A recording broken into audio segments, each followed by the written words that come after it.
Hello मित्रों दोस्तों, इस वीडियो में अपन ने पूरी की पूरी मैग्नेटिक फील्ड वाला चैप्टर कंप्लीट कर देंगे, है ना। वैसे तो मेरे को 1 घंटे 40 मिनट में पढ़ना है, सब कुछ थ्योरी करनी है। तो मेरी बात सुनना, 1 घंटे 40 मिनट है, इसमें ये पढ़ेंगे अपन। तो मैं आपको बताते जाऊँगा, 15-20 मिनट की वीडियो होगी, सारे पॉइंट कवर कर लेंगे। ठीक, चालू होते हैं। शुरुआत करते हैं इधर से। ये होता है बायो-सावर्ट लॉ और ये होता है ना, यहाँ पे एक और चीज़ है जो मैंने यहाँ पे नहीं बताई, वो है राइट हैंड थंब रूल। कि अगर ये जैसा मेरा हैंड है ना, और अगर ये वाला करंट की डायरेक्शन है तो ये मैग्नेटिक फील्ड की, ठीक। अगर भाई साहब चार्जेस अगर मूव कर रहे हैं तो फॉर्मूला ये हो जाएगा, है ना। और इम्पोर्टेंट बात क्या है, अगर इसको मैं वेक्टोरियल फॉर्म में लिखूँ, रिप्रेजेंट करूँ, तो ये कुछ ऐसा दिखता है, ठीक। ये भी इम्पोर्टेंट बात है, इनकी ऐसा यूनिट्स क्या होती है। मेरी बात सुनो, ब्रेव ब्राउज़र है ना जो, उससे मैं वीडियो देखता रहूँगा बार बार, और कम से कम भी नहीं तो 50 बार देखनी है भाई, मजाक नहीं कर रहा। जितनी बार देखेगा उतना ही फ़ायदा होगा, बस इसी इसी चीज़ से अब वो होगा काम, ठीक है। ये एक जो है वो करंट कैरिंग कंडक्टर है। हमें मैग्नेटिक फील्ड की वैल्यू निकालनी है, तो देखो क्या करते हैं अपन। कोई एक पी पॉइंट मान लेते हैं, पी पॉइंट आर डिस्टेंस पे होगा, और फिर हम क्या करेंगे, ये इनफाइनाइट है क्योंकि, तो हम डी वाई लेंथ की स्ट्रिप इधर से काट लेंगे वाई डिस्टेंस पे, सिंपल। ये हो जाएगा अंडर रूट r² + y²। तो डी बी का हमें फॉर्मूला पता है, बायो-स्टार्स लॉ से क्या होता है, μ0/4π × IDL sin theta divided by r²। R इधर ये है ना, तो इधर से डी बी आएगा μ0/4π/I dy sin थीटा, और बटा r² + y²। जो साइन थीटा है वो यहाँ का एक्चुअली थीटा है ना, साइन थीटा की वैल्यू हम इसको सब्स्टिट्यूट कर सकते हैं। जब हमने वैल्यू सब्स्टिट्यूट कर दी साइन थीटा की, तो उसके बाद हमें इसका इंटीग्रेशन करना होगा। जो इंटीग्रेशन करके लास्ट में वैल्यू आती है ना, वो आती है μ0/4π/2πr, एक्चुअली μ0/2πr। ये होता है इनफाइनाइट लॉन्ग कंडक्टर के लिए। अच्छा, अगर आपका एक और सवाल होगा कि मान लो आपने तो सर बता दी कि इनफाइनाइट लेंथ कंडक्टर है, इससे हार्ड डिस्टेंस वो है, तो उसकी डायरेक्शन क्या होगी, समझ गए इससे। और अगर ये फाइनाइट लेंथ का होता तो इसकी वैल्यू क्या होती, तो हमें याद रखना पड़ेगा ये कि इसकी वैल्यू ये होती cos θ1 + cos θ2, ठीक। θ2 ऊपर वाला, याद कैसे करोगे इसको, अपन याद कर सकते हैं CC, बस मेरे। अब अपन बात करते हैं सर्कुलर कोइल के बारे में। सर्कुलर कोइल के सेंटर पे क्या वैल्यू होगी, तो याद रखना एक फॉर्मूला, वही μ0/4π/IDL sin theta divided by r²। बार बार मैं इसलिए बोल रहा हूँ जिससे बार बार देखो तो बिल्कुल एकदम छप जाए दिमाग में, है ना। और अगर हम देखें तो 4πr² IDL, अच्छा DL क्या होगा यहाँ पर, 2πr होगा, इसी वजह से इसकी जो वैल्यू आती है वो आती है। अगर n रिवॉल्यूशंस हो गए तो n यहाँ पर। अब हम बात कर रहे हैं एक्सियल, अब हम बात कर रहे हैं मित्रों एक्सियल पॉइंट के लिए क्या होगा वह। तो हम बात करेंगे अब एक्सियल पॉइंट पे के लिए, है ना। इसको हम वही x मानते हैं, ये r है, रेडियस ये actually under root r² + x² है, और इसकी डायरेक्शन बड़ी इंटरेस्टिंग है क्योंकि डी एल इस साइड ऐसे जा रहा है ना, और अगर हम फोल्ड करते हैं तो डी बी इस साइड आता है, इस साइड आता है यहाँ पे, है ना। और जो इसकी वैल्यू आती है वही याद कर लो सीधा, जो कि होती है b = μ0/4π, ठीक।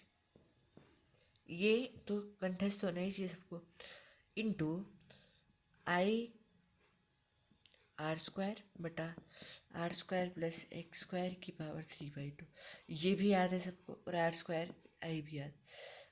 μ0I डिवाइडेड बाई 4π नहीं आएगा यहाँ पर, मगर यहाँ पे आता है सिर्फ 2, μ0I/2 into r² divided by r² + x² 3/2, ठीक।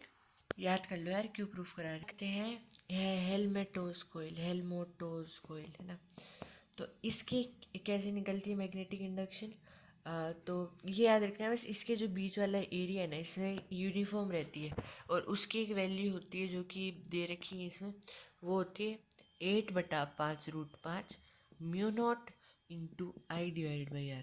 मेरे को नहीं पता कैसे याद करोगे, बट देखते रहना बार बार। ये थी मित्रों सर्कुलर आर्क रही है ना, इसमें थीटा अपॉन 2 पाई से मल्टीप्लाई हो गया। 90 लाख को मत देख यार, भावनाओं को समझ भाई। इस टाइप की खबरें देखने को मिल सकती है एग्जाम में। ये वाला क्वेश्चन देखते रहना बार बार, और बिना ज़्यादा इसका प्रूफ बताते हुए, प्रूफ तो वही है यार।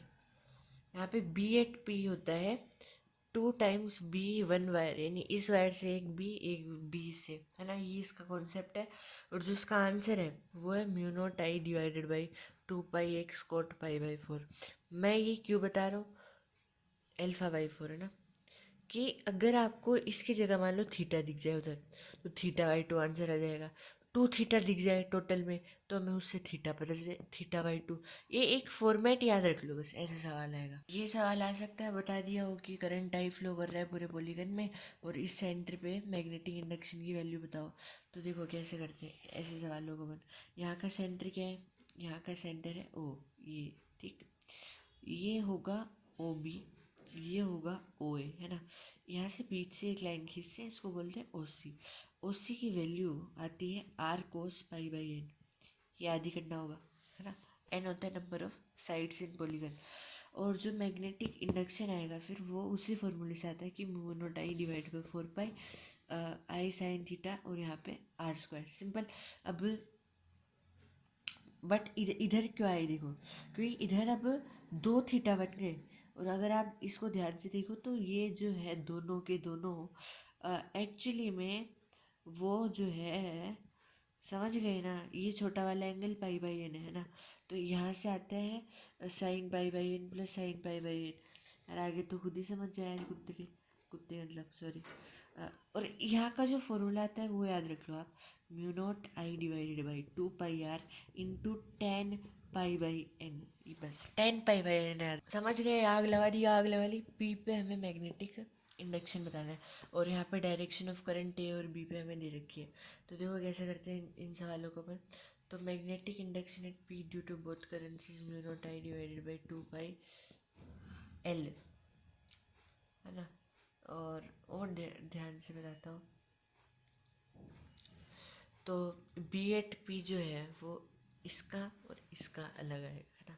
और इस दोनों से ये आएगा, तो 2B sin 30 आता है, जो कि आता है μ0I डिवाइडेड बाई 2πL। ये कैसे पता करें,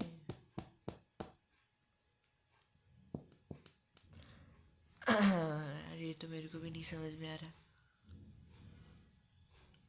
तो ऐसे समझ सकते हैं इसको कि ये वाला और ये वाला, कोई भी दो साइड्स इस पे ये फोर्स एग्जर्ट करेगी। और मेरे को यार इसका तरीका समझ में नहीं आ रहा कोई।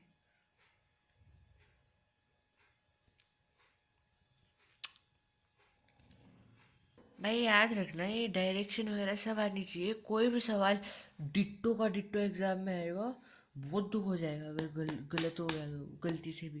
क्योंकि फिजिक्स में फिजिक्स एलेक्सी आएगी, 100% श्योर है। और 100% अगर मैं श्योर हूँ, तो अगर मैं कर रहा हूँ तो 100% श्योरिटी के साथ उधर भी हो जानी चाहिए ये सवाल, कन्फ्यूजन नहीं होना चाहिए। तो अगर ये सवाल मेरे को यहाँ पे नहीं आ रहा, तो गूगल पे देख, कुछ भी कर, 50 बार रिवाइज कर रहा है, 50 बार में 5 बार तो करी कम से कम। हमें बताना है मैग्नेटिक इंडक्शन है सेंड्रो, और देखो करंट कैसे फ्लो कर रहा है। इधर से चालू हो रहा है करंट, इधर से आ रहा है जूम, है ना, फिर कुछ इधर निकल रहा है, फिर जूम जूम जूम जूम, और फिर यहाँ से ऐसे निकल। तो हमें मैग्नेटिक इंडक्शन एट सेंट्रो निकालना है। तो हम जो B0 है वो उसको बोलते हैं B1 - B2। क्यों बोल रहे हैं अभी बताता हूँ मैं, कि μ0I0 जो यहाँ से अगर नेमिंग कर दें हम इनकी, तो उससे आएगा आंसर आता है 0। समझ गए, इस टाइप के सवाल करेंगे। जैसे ही मित्रों ये वीडियो का टाइम ख़त्म हो जाएगा, उसके बाद मैं फिजिक्स एलेक्सी की सारी एक्सरसाइज दूंगा, ठीक। वो पूरी की पूरी 50 बार जब तू रिवाइज करे उसमें हो जानी चाहिए, ठीक है। Okay bye bye. समझ रहा नहीं यार तू, अगर तू कर लेगा तो भाई सोच। लंबी रात को मत देख। देखो मित्रों, सोलेनोइड का मैं डेरिवेशन नहीं बताना चाहता हूँ, ये लंबा है और कोई रेलिवेंट का नहीं है, बट फॉर्मूला ज़रूर है। बट ये फॉर्मूला याद मत रखो आप, मैं बोलता हूँ ये वाला फॉर्मूला याद रखो, क्योंकि ये वाला फॉर्मूला ना ज़्यादा काम आएगा तुम्हारे, कि मान लो कुछ भी, मान लो कंडीशन चेंज कर दी तो ये। सोलेनोइड में मैग्नेटिक फील्ड जो होता है ना, वो कॉन्सेंट्रिक सर्कल्स के फॉर्म में होता है ना। और जैसे wire turns are not closely packed outside, magnetic field exist in opposite direction. If turns are very close और almost touching each other, the magnetic induction between the turns will be zero as due to the turns. समझ गए ना? ठीक है। अगर semi infinite solenoid हुआ कि जिसका एक एंड है, जिस दूसरा एंड नहीं है, तो उसका हाफ म्यू नॉट एन आई हो जाएगा। फाइनाइट अगर होता है length solenoid, finite length solenoid का अभी जो मैंने आपको बताया था वो गलत था, ये वाला सही है, cos theta one plus cos theta two. तो बेटर होगा आप इस वाले को याद करें, उस वाले को नहीं। ये होता है लार्ज टोरॉइड, जिसका बी की वैल्यू होती है mu naught I upon two pi R. Obviously अगर एन रिवोल्यूशन है तो एन ऑप्शनल डाल